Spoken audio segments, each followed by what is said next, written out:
Harusnya Koperasi Merah Putih ini merupakan mimpi atau harapan baru untuk kesejahteraan masyarakat desa.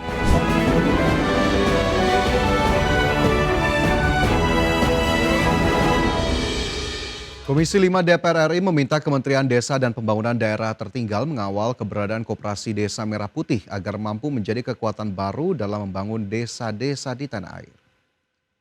Ketua Komisi 5 DPR RI Lazarus juga meminta Kemendes PDT sebagai salah satu kementerian yang bertugas menyukseskan program Kopdes Merah Putih agar memastikan keberadaan koperasi tersebut tidak menjadi masalah atau beban baru bagi desa, terutama kepala desa dan perangkat desa. Ia mengingatkan keberadaan koperasi harus dapat memberikan dukungan pembiayaan yang bisa dimanfaatkan oleh kepala desa dan perangkat desa dalam mensejahterakan seluruh masyarakat desa. Kami berpesan Pak Menteri, jangan sampai ini justru menjadi beban bagi masyarakat di desa, terutama para kepala desa dan seluruh perangkat desa, Pak.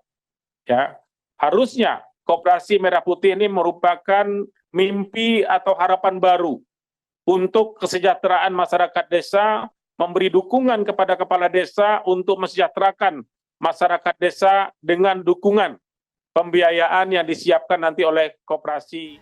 Kementerian Desa dan Pembangunan Daerah Tertinggal memfokuskan penggunaan anggaran pada 2026 untuk 3 program prioritas seperti pendamping desa yang membutuhkan anggaran 1,68 triliun rupiah, pencegahan stunting 17,86 miliar rupiah, dan program tekad 196,26 miliar rupiah. Kementerian Desa dan Pembangunan Daerah Tertinggal memfokuskan penggunaan anggaran pada tahun 2026 untuk 3 program prioritas, mulai dari pendampingan desa, pencegahan stunting, hingga transformasi ekonomi kampung terpadu. Dari ketiga program tersebut, Wakil Menteri Desa dan Pembangunan Daerah Tertinggal Ahmad Riza Patria menyampaikan program pendampingan desa membutuhkan anggaran 1,68 triliun rupiah, pencegahan stunting 17,86 miliar, dan program tekad 196,26 miliar rupiah. Ia mengatakan program tekad ditargetkan dengan sasaran 1.110 kelompok masyarakat dan pencegahan stunting ditargetkan menyasar 10.000 desa. Honorarium pendamping desa pada tahun 2026 akan dialokasikan untuk 35.000 orang dengan pagu sebesar 1 triliun 212 miliar 976 juta 958 ribu. Alokasi tersebut hanya mencukupi untuk 9 bulan. Sehingga diusulkan tambahan anggaran pada pagu alokasi tahun 2026 untuk pemenuhan pembayaran selama 12 bulan sebesar 467 miliar 708 juta 690 ribu. Seperti diketahui, tekad salah satu program prioritas nasional yang bertujuan memberdayakan masyarakat desa agar mampu berkontribusi pada pertumbuhan ekonomi yang cepat, serta memastikan akses yang lebih luas bagi semua lapisan masyarakat di Indonesia Timur. Tim Liputan IDXN. Masih di Prime Market Highlight pemirsa, Komisi 12 DPR RI resmi menetapkan Wahyudi Anas sebagai Kepala Badan Pengatur Hilir Minyak dan Gas Bumi atau BPH Migas untuk periode 2025 hingga 2029. Wahyudi Anas menggantikan Erika Retnowati yang sebelumnya menjabat Kepala BPH Migas periode 2021-2025. Komisi 12 DPR RI resmi menetapkan Wahyudi Anas sebagai Kepala Badan Pengatur Hilir Minyak dan Gas Bumi atau BPH Migas untuk periode 2025-2029. Penetapan dilakukan dalam rapat kerja Komisi 12 DPR pada Senin kemarin. Wahyudi menggantikan Erika Retnowati yang sebelumnya menjabat Kepala BPH Migas periode 2021-2025. Dalam susunan baru, Erika kini masuk sebagai anggota Komite BPH Migas. Wakil Ketua Komisi 12 DPR RI Sugeng Suparwoto mengatakan, keputusan penetapan ini dilakukan melalui musyawarah internal setelah menggelar uji kepatutan dan kelaikan terhadap 18 calon anggota komite. Dari hasil seleksi dipilih 9 nama yang kemudian menetapkan Wahyudi sebagai ketua. Seperti diketahui, Wahyudi Anas bukan nama baru di industri migas. Sebelum bergabung di BPH Migas, Wahyudi berkarir di PT Perusahaan Gas Negara Tbk selama 35 tahun.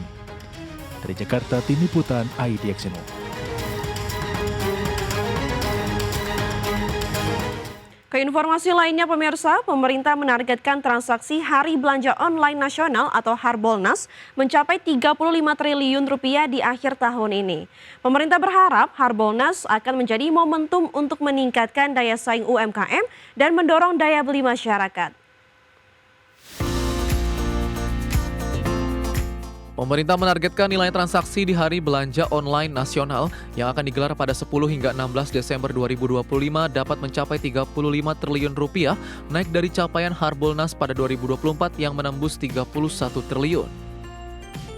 Menteri Perekonomian Airlangga Hartarto menyatakan, jika tahun lalu lebih dari 30% produk terjual berasal dari dalam negeri, harapannya tahun ini produk dalam negeri khususnya UMKM dapat lebih meningkat. Airlangga pun menegaskan kegiatan ini akan menjadi momentum untuk meningkatkan daya saing UMKM dan tumbuhnya UMKM juga akan mendorong daya beli konsumsi masyarakat kelas menengah. Tentu kita mendorong agar barang yang dijual di e-commerce itu sebagian besar adalah bangga buatan Indonesia. Tahun kemarin saya apresiasi karena dari 31 triliun, 30% lebih adalah buatan Indonesia. Harapannya tahun ini bisa lebih tinggi lagi dan targetnya di tahun ini antara 33 sampai dengan 35 triliun. Untuk mengoptimalkan potensi Harbolnas, pemerintah juga mendorong penguatan rantai pasok dan sistem distribusi, termasuk kolaborasi dengan sektor logistik. Pemerintah menargetkan perekonomian digital harus terus berkembang dan menjadi salah satu motor pertumbuhan ekonomi nasional. Jakarta, Raharjo Patmo, IDX Channel. Demi mendorong sektor usaha dalam negeri, Asosiasi E-commerce Indonesia atau IDEA menargetkan penjualan produk lokal mampu mencapai 50%. Ya, Ketua IDEA Hilmi Adrianto menjelaskan bahwa dalam gelaran Hari Belanja Online Nasional atau Harbolnas, pihaknya bersama pemerintah mendorong perkembangan industri dalam negeri sekaligus memperkuat UMKM. Hilmi optimistis porsi produk lokal dalam Harbolnas terus meningkat. Ia menegaskan bahwa target lebih dari separuh transaksi berasal dari produk lokal akan menjadi capaian penting dalam mendukung perekonomian nasional. IDEA juga berharap pelaku usaha, platform e-commerce hingga sektor distribusi dapat menyiapkan diri lebih maksimal.